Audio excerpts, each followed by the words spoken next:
Hello and welcome back to another episode of Media Munchers. I'm Mathian, I'm Adrian. and the year is at an end, my Big Apple. We got a lot to talk about because it's been a schminute. How was your vacation? Great. It was great. Good. Mine was fantastic. Yeah. Went to the Keys. It was great. Nice. Never been. But we're gonna get into some news because it's been a minute, and maybe people can know what's going on with certain things. The first headline that grabbed my eye was something that I kind of sort of knew was going on because I just watch I binge a lot of random YouTube videos, just informational, educational, whatever. And did you know that like all of the bananas we eat at grocery markets are like all the same like species? Like they're clones. They're exact clones of each other. They don't have like normal offspring. We just keep like transplanting them and cloning them and cloning them and cloning them. They're all the same Cavendish banana. Yeah. Now there was this thing, I guess it got hit with some sort of disease. And it was like affecting plantations, everywhere in the tropics and everywhere they grow. And so like the whole banana industry was kind of like freaking out, like, yo, we're about to have our bananas wiped out. Like, what's going on? Yeah. And I was like, people love their bananas, Big Apple. I mean, I personally don't love them anymore because like I grew out of it, I guess. But do you like bananas? You don't like bananas? I mean, I like them. I just don't. I don't go out of my way to eat them. But there's a lot of people who love the banana. I don't know. I put them in smoothies. Smoothies, they're great for smoothies. I like bananas. Smoothie Cereal. King loves it. Yeah. Anything you want. Hey, bananas and honey, man. Get your sugar fix. Yeah. Anyway, so a new grafting technique could combat the disease threatening Cavendish bananas. This little article said scientists have found a novel way to combine two species of a grass-like plant, including banana, rice, and wheat, using embryonic tissue from their seeds. I'm like, big science. And this technique allows beneficial characteristics such as disease resistance or stress tolerance to be added to the plants. Big Apple, what can science not do? You want a new liver? We're going to grow you one, Big Apple. Are you happy about this? Are you indifferent? Are bananas that important to you? If they went extinct, you'd be like, whatever. Damn, I don't know. It's deep, man. You ever thought this deeply about you do have plantains. Right? Those are pretty similar. Yeah. Those are larger, and I don't know if they're quite as sweet. I know a lot of people dry them, or they'll put them in like food, like cook them. They'll cook with it and stuff. Yeah. I mean, I don't go out of my way to eat plantains. Do you, Big Apple? No, I don't, but maybe I'll change to that. Maybe you'll switch it up. That's fair. Thought that was neat. Yeah, that's cool. On to some other science-ish related news. I saw another headline that said, should Pluto be a planet again? The debate rages on. Damn. In my lifetime, I feel like it's been a planet and not a planet like 3 or 4 times. At least, yeah. In my lifetime. I mean, when I grew up, I came up on these little, textbooks or whatever, and they'd have diagrams, and there's 9 planets, and that's what I came up doing. I didn't realize this is such a fierce debate. I'm like, Big A, what constitutes if it's a planet? There's all these scientific explanations. It needs to be a certain size and do this and this and that. Does it matter? Do you care? Is it a 9th planet? I'm sure in some way it does matter to us. No. Right? To you, the everyday Joe, not to scientists. No, I don't care about it. I mean, of course not. Whether it's a planet or not. But like, would you get into a bar fight about it? No. Good. I'm just making sure, man. Some people treat it real seriously, man. I mean, would you?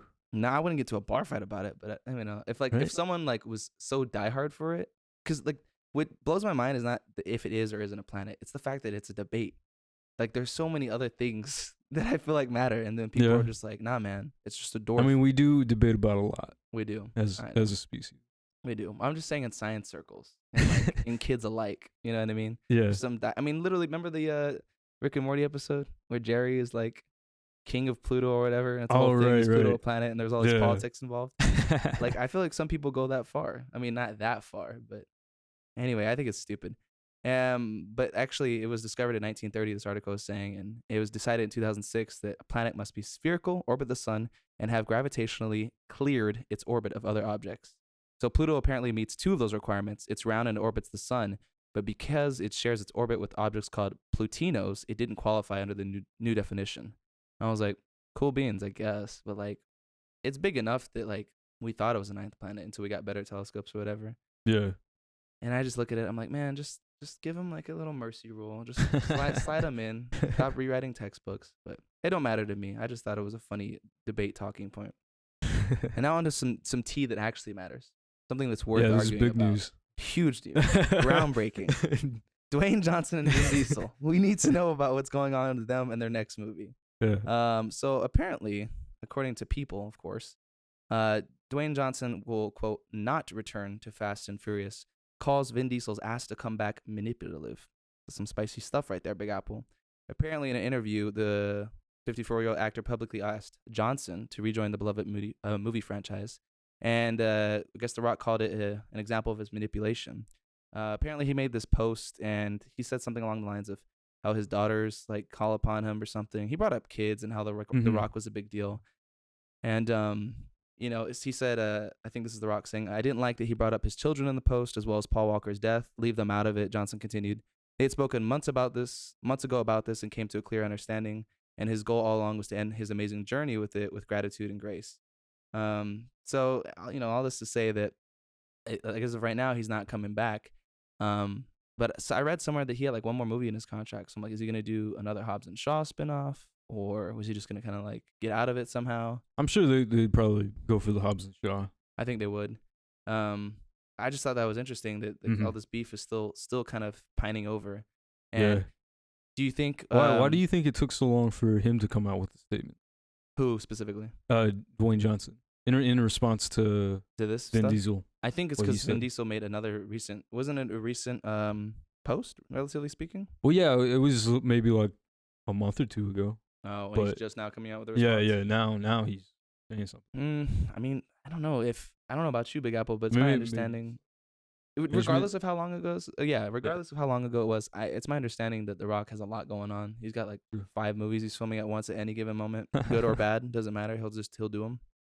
And I was also reading some tea that said that before his entrance into the fast, what do you ever want to call it, saga, right? The Fast franchise.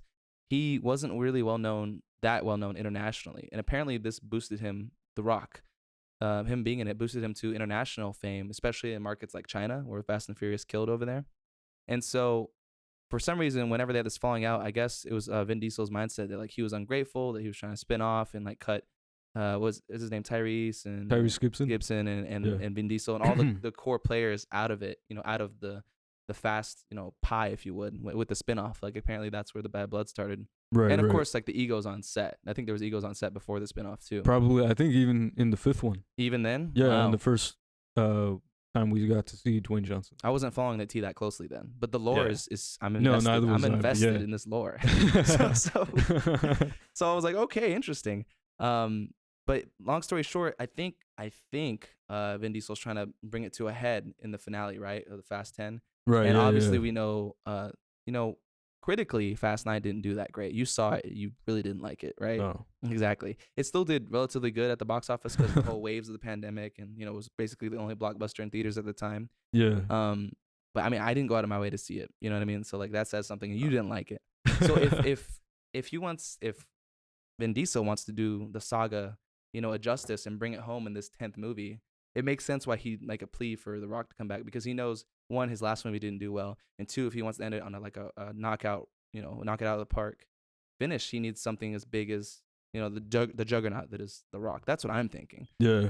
And The Rock calling him manipulative just kind of tells you what's going on behind the scenes a little bit. That like, did you read the full quote? I didn't. Tell me. No, I didn't read it. Well, what did it say? I heard it. But in a nutshell. Well, he was saying that how they had a conversation in private, and he had wanted to settle things in private and keep it private, but by Vin Diesel making that post, it was sort of crossing boundaries. I see that. Yeah, I'm actually seeing the quote right now. He says they connected not over social media. He said, I told him directly and privately that I would not be returning to the franchise. I was firm yet cordial with my words, and I said I always be supportive of the cast and always root for the franchise to be successful, but there was no chance he would return. He spoke privately with his partners at Universal as well, all of whom were very supportive to understand the problem. And so, yeah, that you're right. That is the full quote, and that's probably why it was such a slap in the face, one more post about it, because then he's basically negotiating or arguing in public, as opposed to like putting a lot of pressure on him, Johnson, because now he looks like a dickhead for not saying yes. Right? Yeah. Okay, so I can see actively why more he's like, what's up. So I get it. That's crazy. Well, anyway, we'll continue to follow the lore, and maybe it'll be an Andrew Garfield situation, and he won't be in the movie, and all of a sudden he'll go open a portal, and The Rock will step through. It'll be a whole thing. It'll be great. Spoilers, by the way. I'm sure anyone who cares has seen the movie already. But that wraps up the news section for now. We're gonna take a quick break, and when we're back, we're gonna talk Hawkeye, episode 6, the finale. Yep. Hawkeye, the last Hawkeye. No more Hawkeyes after this. Maybe. Or maybe. Okay, and we're back with a review of Hawkeye episode 6. In a nutshell, like what happens? Let's recap in this episode. it opens up with Kingpin. Right. And talking to Eleanor, right? Mm-hmm. And he spills like the tea. He's like, you can't get out. And Eleanor's like, nah, my daughter's involved. Like, it's gone too far. I've paid you back threefold. We kind of learned 3 or 4-fold why she was kind of trapped into his business in the first place. And that's because the dad had dealings with him, right? Or had owed some debt or something. Yeah, he had some kind of debt with him. Pay off. Exactly. And then, of course, he died. So who's going to pick up the tab? Family, So Eleanor was kind of in his little circle for a while, doing the dirty things, whatever, underhanded, criminal, seedy stuff. And she's made him his money back. And he's like, you can't leave. Like, I got more money to be made. Where you going? And she's like, daughter's in here. And then, of course, Kate Bishop, gets hold of that footage through Yelena, we learn. And she's not having it. She's like, what's up with this, Mom? Like, you a villain? And and then basically we're off to the races from there. I forget the exact details because it's been like more than a week now. But basically, they plan at the benefit that the mom was talking about in the previous episodes, whatever the holiday office party was. Right, they plan to, what was it? What was their plan again? To take down some cronies or something? Like expose mom? Something to that. Something. I don't know. There was some mission. They had to do something, right? And that's not the point. The point is we got them in tuxes at a holiday party, and all of the LARPers were back playing waiters and stuff, which was like fun. Oh, I think they were trying to protect the mom because they found out that she was in danger. Yeah, she was in danger. Yeah, I remember that now. She had to get her mom in a safe place, and then of course Jack was tagging along. Yeah, and we basically learned this dude's like aloof and he doesn't know what he's doing, and he's just like not a villain, he's just a dummy, kind of roped into everything. Yeah, I guess, which was a fun little twist. Going back to Kingpin, what did you think? Is he the Kingpin from Daredevil? I think they officially said he was. Is he? That's what they said. They said it was the same one. Yeah, well, cause I guess we could get into this. We're gonna get into the weeds. Don't worry about it. Go ahead. Fight. You want to talk fight? About Let's talk about the fight, Big Apple. That's on my dislikes list, I think. So, before the finale happened, and we got teased in episode 5 that he was coming back, I was like, oh crap! Like Netflix's Kingpin, is that who's coming back? Da, da, da, da, da. And we had talked about me wanting to start up Daredevil again because it's been many years. So I did. I restarted it. I'm like 8 episodes deep. I'm like, man, this is brutal. Oh, what season? Season 1. The first one? Season 1. Yeah, because I just started up again like a couple weeks ago. I'm like 8 episodes deep. I'm like, this is brutal. This is great. I'm introduced to all these characters again. Kingpin is just as brutal and menacing, and like the tone's really dark and gritty of the Netflix series. And then we come to like this family friendly-ish, Hawkeye show. And he's there and he's he's menacing, but he feels like almost nerfed, or like he can't fully be as brutal as he wants to because of the demands of the show, of what it's going on. Right. I feel the same way with Yelena. I know she's like an anti-hero or whatever now, or just an assassin for hire, or whatever the case is, whatever her exact role is. Yeah, there's no rule. But like even like Hawkeye was just like, Jeremy Renner's Hawkeye was like, this got really fast. Like the stakes are higher than ever. Someone's hired a Black Widow, and like half the time she's cracking jokes with Kate, and I'm like, that's fun and all, and like that adds the little Christmassy Marvel tone to it. But it's like, it's just not. It takes away. It undercuts the intensity of her character a bit, I guess, in a way, to me at least. The same thing with Kingpin. Not that he's cracking jokes or anything, but that he can't be like unleashed 100%. Like he has to be kind of subdued, and he has to play within the boundaries of this family-friendly Disney Plus show. So like I felt like he hit a lot less hard for me, but they still got his intensity, right? Him ripping the car door off. That was great. Was cool. I was like, okay, yeah. And then him like taking arrows and just like knocking them away with his cane like a pin. Yeah, I thought that was interesting. That was cool. I was like, okay, this dude's just tanking arrows. Because the way that he's represented in Daredevil, the Netflix show, he almost seems more like a man than like a higher, like a like something of a like he doesn't have superpowers. It seems. But in this, it almost gives him that sort of extra layer of protection, plot armor, if you would. Yeah. I guess. I mean, in the comics, that's kind of what he was. He was kind of like a Juggernaut type guy or something.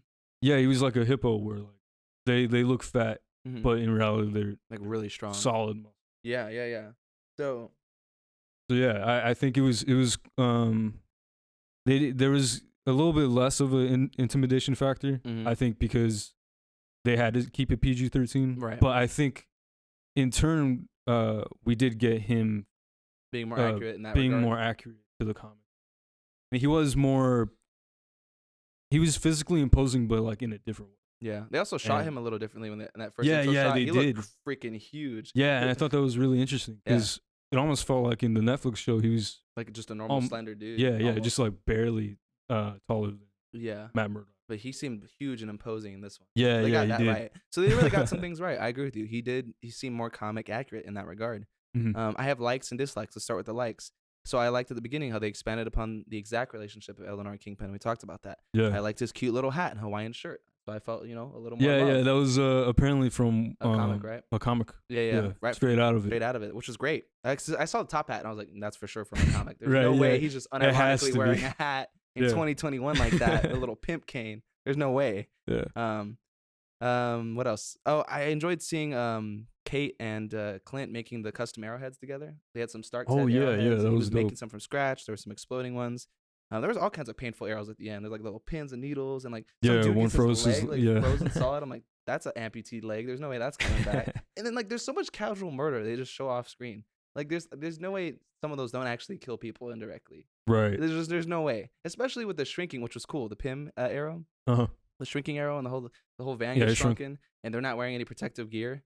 They're just normal dudes who got shrunken with Pym particles. Oh, that's right. I forget that's a rule. Yeah, well, I mean, it seems like they're playing like fast and loose with the rules now. Like, in terms of like, is it dense or not? Because if an owl could pick up a truck, and in Ant-Man they said they're just shrinking the space between atoms. Well, the truck should still weigh a truck, but just be really dense. Well, in the second Ant-Man, he did have that whole case of cars, little race cars. Yeah, and the same thing with a tank on the keychain in the first Ant-Man. That's a tank. Yeah, that too. So I guess it was never.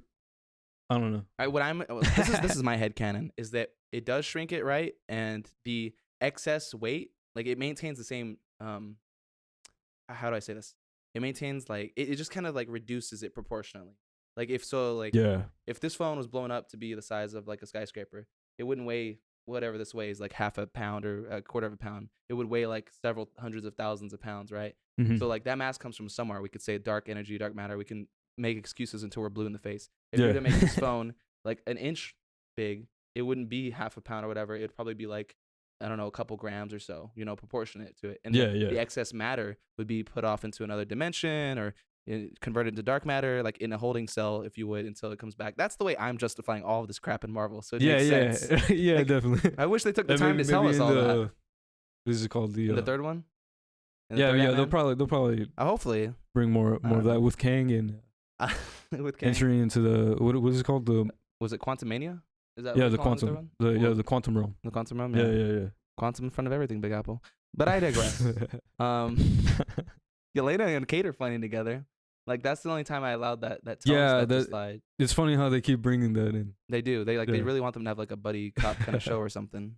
But it's funny. It's funny, but it's also like it's also semi-justified because Yelena doesn't see Kate as a threat at all. Right. Like that made sense in terms of her being so badass and such a good like a mercenary or assassin, if you would. That like she didn't take her seriously. That was cool.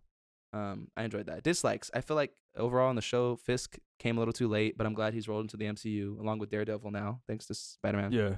Well, they have to keep him alive, right? I mean, because they did sort of. I feel like it was awkward the ending where he was supposedly shot by Maya. Yeah, that was awkward. Because why would they do that if they are keeping him, right?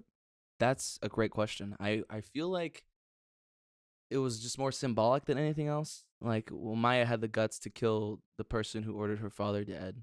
And, like, that just shows, I don't know if you want to call it character growth or just the badass side of her or whatever. You know what I mean? Yeah. So she can get her closure, right?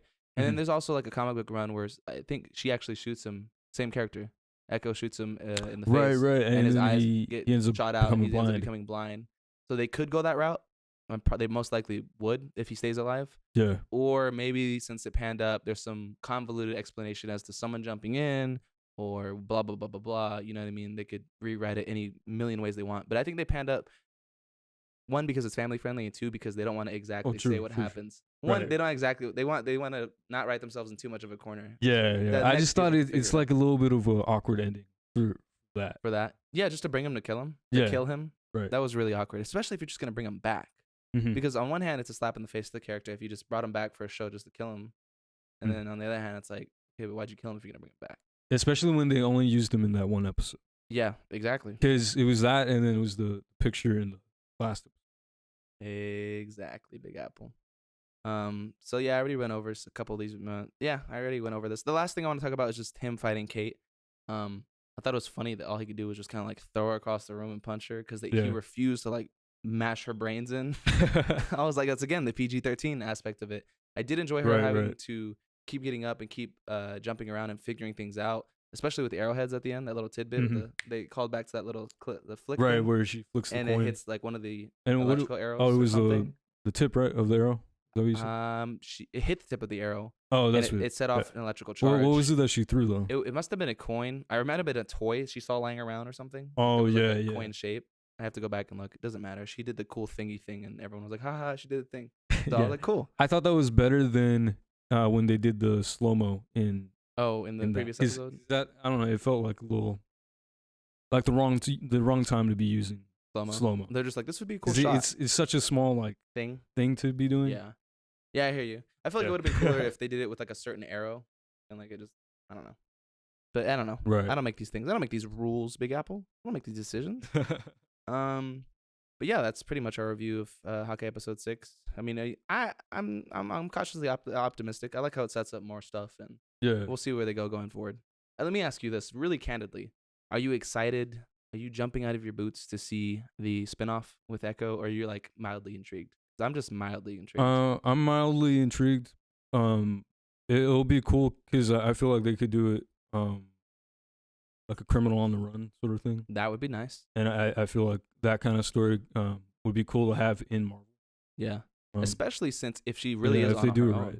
If they do it right, of course. Yeah. But if she's really on her own and she has to like sign her way out of things and like who can she talk to? She can't because there's a huge barrier there. Not everyone knows ASL. You know what I mean? So there can be a lot of tension and drama in it for sure. But yeah, that's pretty much it. You want to get into Matrix Resurrections? Sure. Let's get right into it, Big Apple. Yep.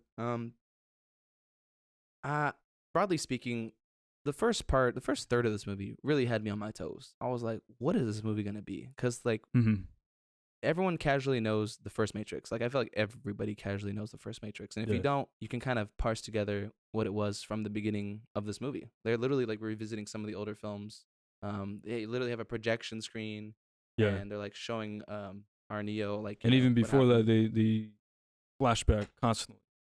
It's always a flashback and like overlapped matching shots of the old people and the replacements, and it's really convoluted. And the whole premise is that Neo is now like in this reality like the head of some gaming, not the head. He's like the head designer of the Matrix, right? Everything he experienced was just a game that he made. Yeah, exactly.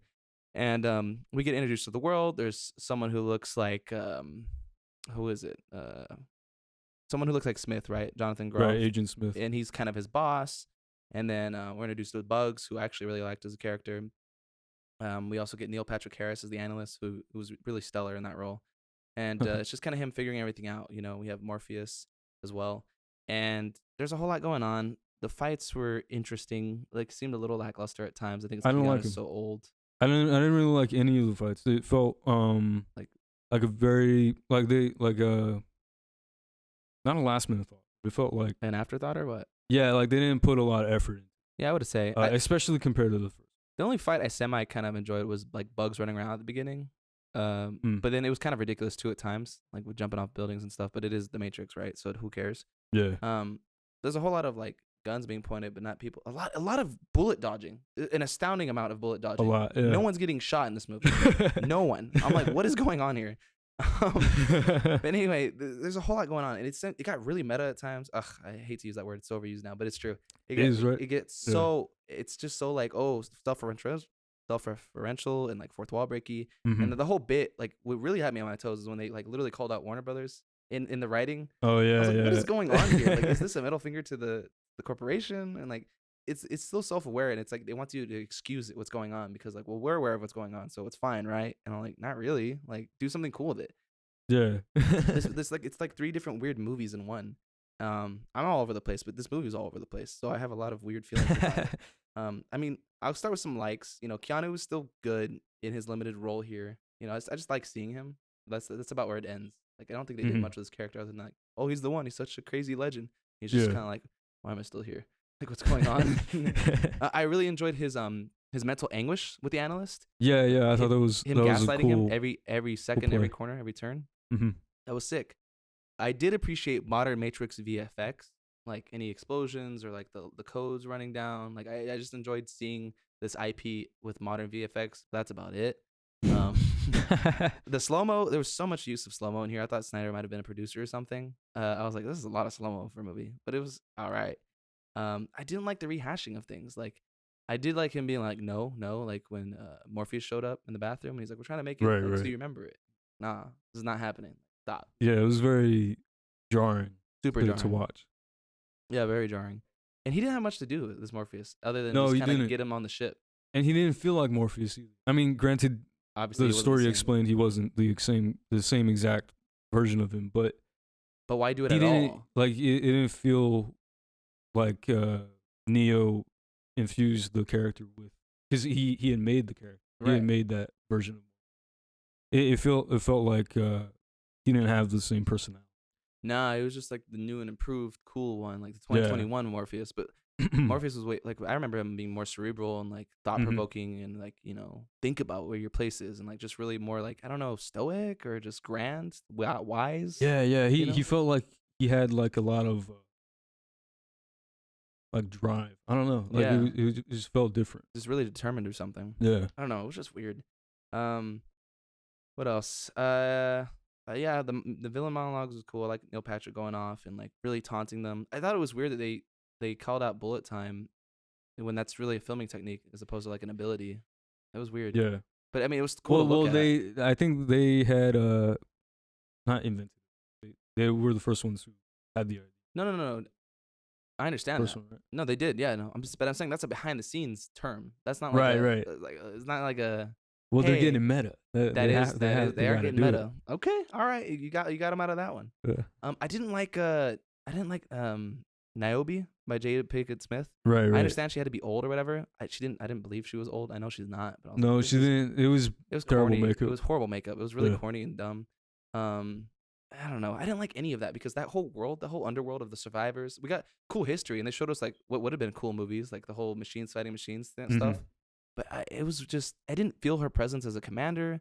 It was like she was commanding like 7 people and the whole, like, show us more of like, just a snippet of more of like the society that's thriving there, like underground. It didn't feel like anything. It felt like 2 rooms in like a big, vast, like landscape. Like that's our society. Right. It's like 2 people or like, you know, a group of 10 or whatever.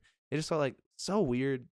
And the pacing was also really weird. It was like action, we have to take a 20-minute break. Action, 20-minute break. Let's find another excuse for action. I'm like, dude, what is going on? Like, the third act was just bizarre. I didn't like Keanu just like force pushing everything. It was cool to see that it was his answer to all of it. Like, because I guess he's just too old to fight hand to hand for everything. And they got rid of like a lot of agents in favor of just, what was it, the Swarm? Just everyone just kind of like being zombies. It turned into like a zombie movie. Like some amount of the population was what is it like? Oh, I don't know if they were infected or had code written such that they could be called upon. They weren't real people. They were just straight up NPCs or whatever. I think so, something like that. And that's how they were able to call upon them. So there was like just bots living with normal people in the Matrix. And they were mixed in. And they did a good job of showing that because someone woke up and was like, "Honey, what's going on?" Right. Just like feed out the window. I thought that was cool. I feel like they had like a lot of interesting concepts. They just put them in a bad story. And that's the bigger conversation. Is just like they brought one of the Wachowskis back, right? And it's just like it's literally. I feel like they called it out. Like, well, Warner Brothers is gonna do this reboot with or without you. You know what I mean? Right. Yeah. You better write something or see you later. And like this is kind of what we got. So like, was it intentionally bad or was this the best they could do? Having their hand forced. I don't know. It just didn't sit well in my mouth. And at the end, like what's her face? Tiffany, like, or Trinity, rather, like, flies. And, like, cool, okay, she flies now. Why? Because. And then they made that weird joke with Neo not being able to. Yeah, which was weird. And I was like, but he could. Like, what changed? They just wanted to change things up. There was also a lot of virtue signaling in here. And it just felt unnecessary. Like, there was one moment where Niobe was like, and don't take away her agency by talking over her, Neo, or something like that. And it's like, that wasn't his intention at all. You're just trying to be like, her. For no reason. I'm just like, calm down. Like, take a chill pill. It's like, that's not what we're here to. There's existential stuff going on right now. It's not people being rude to you. I don't know. It was just random little weird things like that. It didn't sit well with me. I was like, this is so weird. This movie's all over the place, man. But it is what it is. Yeah, it's meh. Forgettable. I don't know. I'm not going to remember it in a few years.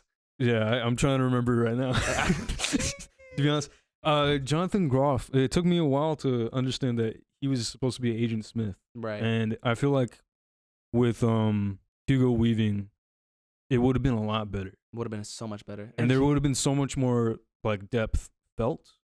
It would feel like there was history. the history that they've already had. Yeah. And I think that's why I kept flashing back to it, because they're like, remember. I know we have new faces, but remember? And I was like, all right, dude. Like, yeah, I remember. Like, but you know what kind of hit was a nice sentimental moment with Jonathan Groff Smith was at the end when he kind of like turns sides for a second and like helps him against the analyst. Mm-hmm. He helps Neo and them with it. Right, yeah. That was kind of cool for a hot second. Would have been cooler if it was our boy Hugo Weaving, right? But oh well, it is what it is. Apparently he wanted to do it, but the schedules didn't align. Right, yeah. So I was like, damn, it's a shame. Also, one last little gripe. I understand the need to keep them together but separated, but like having Carrie-Anne Moss's like Trinity or Tiffany rather just have like a family and kids and like just keeping her busy in the Matrix was like really boring. Like I understand like there was they had to make something up to keep her away from Neo or whatever.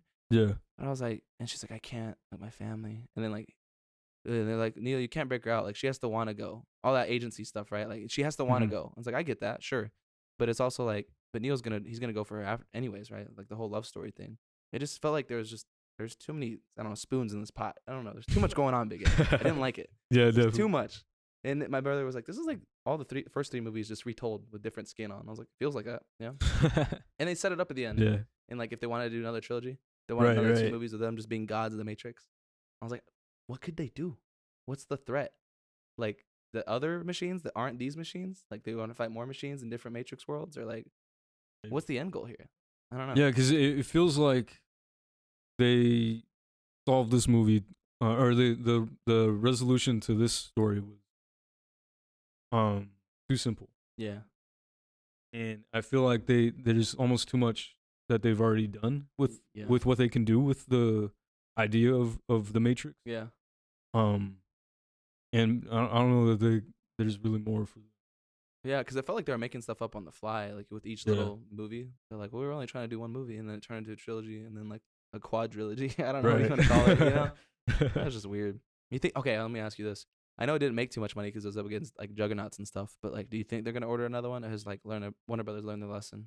Man, I don't know, because the box office on this movie, I don't think it's doing. Wasn't that great? And I mean, if maybe a reboot. I honestly, I think a reboot. I'd be more interested in. Yeah, at this point, like let's get a different telling. Resurrection, box office. Let's see. But I don't know. Do you think they should reboot it? Listen, what they should do and what they will do are 2 different things. Big Apple. Should they? Maybe not, at least for another decade. You know, maybe they could give it a break, let the IP rest a little bit, and then like bring it back to a new generation with all new faces. Maybe a reloaded concept. I mean, I think worldwide it says right here the Revolutions. No, I'm trying to do Resurrections, baby. Jeesh, opening weekend of like 40 mil or something like that. Not too great. Meh. Yeah, it's not impressive, is what it is. But I think there's room for them to do something new, take a new direction. Mm-hmm. If not a retelling, then maybe like a completely new reboot. Same characters, but maybe different concept. Like you can't just redo the first one and put new skin on it. I mean, they could, and they might. But they kind of did that with this one, didn't they? Like, yeah, they did. So like, how much are you gonna milk this IP? I don't know. We'll find out. So, meh. They shouldn't have made it, but company's gonna company. So, and we love all companies, big or small. We love all love is a little strong, but we appreciate. We tolerate most companies. Sure. All of them. If you like them, we like them for sure. No problem. Anyway, that's Media Munchers for today, man. For Media Munchers, I'm Mathian. And I'm Adrian. And we're going to catch you next time.